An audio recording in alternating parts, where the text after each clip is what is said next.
Hi viewers, welcome to trading journey channel. ఈరోజు Nifty and bank Nifty ఎలా move అయినాయి, ఎలా అయినాయి, మన వ్యూ అయిందా లేదా అనేది ఇప్పుడు మనం డిస్కస్ చేద్దాం. ఈరోజు మార్కెట్ గ్యాప్ అప్ అవుతుందని నిన్నే మనం డిస్కస్ చేసుకున్నాం.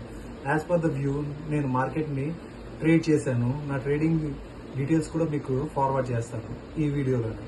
అండ్ నిఫ్టీ వచ్చేసి 90 పాయింట్స్లో గ్యాప్ అప్ ఓపెన్ అయ్యి 50 పాయింట్స్ దాకా రిలీజ్ ఇచ్చింది. And bank Nifty 200 points gap up open అయింది. అయిన తర్వాత బ్యాంక్ నిఫ్టీ మాత్రం సస్టైన్ అయింది, కానీ నిఫ్టీ మాత్రం సస్టైన్ అవ్వలేదు. 24,829 ని క్రాస్ చేయడానికి చాలా కష్టపడింది. ఈ మార్క్ ని కనుక దాటితేనే రేపొద్దున అప్ సైడ్ ఉంటుంది. కానీ రేపు నా view after 10 o'clock put right తీసుకోవడానికి నేను ఛాన్సెస్ ఎక్కువగా ఉన్నాయి.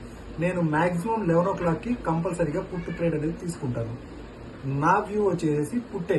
ఎందుకు అనంటే 24,829 ని అది క్రాస్ చేయడానికి చాలా ఇబ్బంది పడుతుంది. అండ్ ఎఫ్ఓఎంసీ మీటింగ్ యొక్క అవుట్కమ్ డీటెయిల్స్ కూడా రేపు నైట్, అంటే యుఎస్ లో మార్నింగ్ అనమాట, రేపు నైట్ రిలీజ్ అయ్యే ఛాన్స్ ఉంది. దాని ఎఫెక్ట్ వచ్చేసి మండే రోజు మనకు కనపడుతుంది. సో 300 to 400 పాయింట్స్ డౌన్ లో ఓపెన్ అయ్యే ఛాన్సెస్ అయితే మనకి క్లియర్ గా కనబడుతున్నాయి.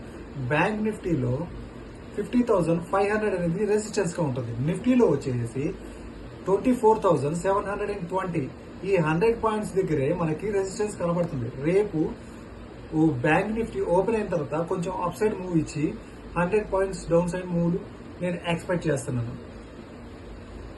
అండ్ గుడ్ న్యూస్ కూడా మన మార్కెట్ లో ఏం లేదు, అండ్ బ్యాంక్ న్యూస్ కూడా ఏం లేదు. ప్రాఫిట్ బుకింగ్ మాత్రమే రాబోతుంది. మన వ్యూ ప్రకారంగా ట్రేడ్ కనుక తీసుకోగలిగితే మీరు మినిమం టు మినిమం 50,000 రూపీస్ పెడితే కనుక 1 lakh to 1,50,000 వరకు ట్రేడ్ మనీని మీరు ఎర్న్ చేసుకోగలుగుతారు. అది కూడా మండే ఈవినింగ్ కల్లా. నా వ్యూ వచ్చేసి మార్కెట్ పడుతుంది. దీన్ని ఒకసారి ట్రై చేసి చూడండి, రేపొద్దున మీకు బెటర్ రిజల్ట్స్ వస్తుంది. ఆల్రెడీ యుఎస్ మార్కెట్లు ఫాల్ లోనే ఉన్నాయి. ఆల్రెడీ వాటి దగ్గర ప్రాఫిట్ బుకింగ్ జరుగుతుంది, అండ్ అక్కడ కొంచెం డౌన్ ఫాల్ కూడా ఉంది. అండ్ క్రూడ్ ఆయిల్ పడిపోయింది, అండ్ అక్కడ ఉండే డాలర్ ఇండెక్స్ కూడా పడిపోయింది అనమాట. మన మార్కెట్లు మాత్రం ఇంకా నిఫ్టీ 35 పాయింట్స్ మాత్రమే డౌన్ సైడ్ చూపిస్తుంది. Minimum to minimum 300 to 400 back వస్తేనే మార్కెట్ పుల్ అవడానికి అప్ సైడ్ కి ఛాన్స్ ఉంటుంది. నాకు తెలిసి ఇది సస్టైనబుల్ మార్కెట్ కాదనిపిస్తుంది. వై? బికాస్ ఇది సస్టైన్ అవ్వకపోవడానికి కారణం ఏంటంటే ఇక్కడే అది రెసిస్టెన్స్ ఫేస్ చేస్తుంది. 25,000 క్రాస్ చేయకుండా చాలా మంది ట్రై చేస్తున్నారు. రేపు కంపల్సరీ పుట్ ట్రేడర్స్ కి మంచి మనీ వచ్చే ఛాన్స్ ఉంది. రేపు ఒక్కసారి ట్రై చేయండి 10 o'clock నుంచి. ఎందుకు అనంటే ప్రీమియం డికే వచ్చే ఛాన్సెస్ 9:15 నుంచి 10 o'clock వరకు ఉంటుంది. దాన్ని మనము కట్టడి చేయడానికి 10 to 10:15 మనం ట్రేడ్ చేస్తే మనకి ప్రీమియం డికే కొంచెం తగ్గుతుంది. బెటర్ గా రిజల్ట్స్ వచ్చే ఛాన్స్ ఉంది. మన వ్యూ అటు ఇటు అయినా కూడా మన మనీని ప్రొటెక్ట్ చేసుకునే ఛాన్స్ ఎక్కువగా ఉంటుంది. కాల్ సైడ్ ఏం తీసుకోవాలి, పుట్ సైడ్ ఏం తీసుకోవాలి అనే ఆలోచనలు కనుక ఉంటే ఎందుకు కాలే తీసుకోవాలి, ఎందుకు పుట్టే తీసుకోవాలి, ఎలా మనం ట్రేడ్ చేయాలనే విషయాలు ఫర్దర్ ఒక వీడియోని సాటర్డే సండేలో మంచి వీడియోని రిలీజ్ చేస్తాను. దయచేసి చూసి మనీని ఎర్న్ చేయండి. Sign off. హాయ్ వ్యూస్, చూసారా?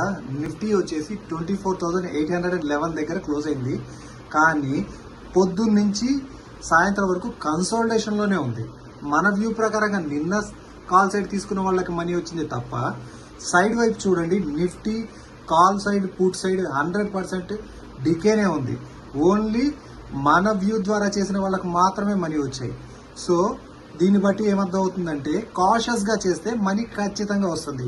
మన ట్రేడింగ్ జర్నీ ఛానల్ ని ఫాలో అవ్వండి, కోటీశ్వర్లు అవ్వండి.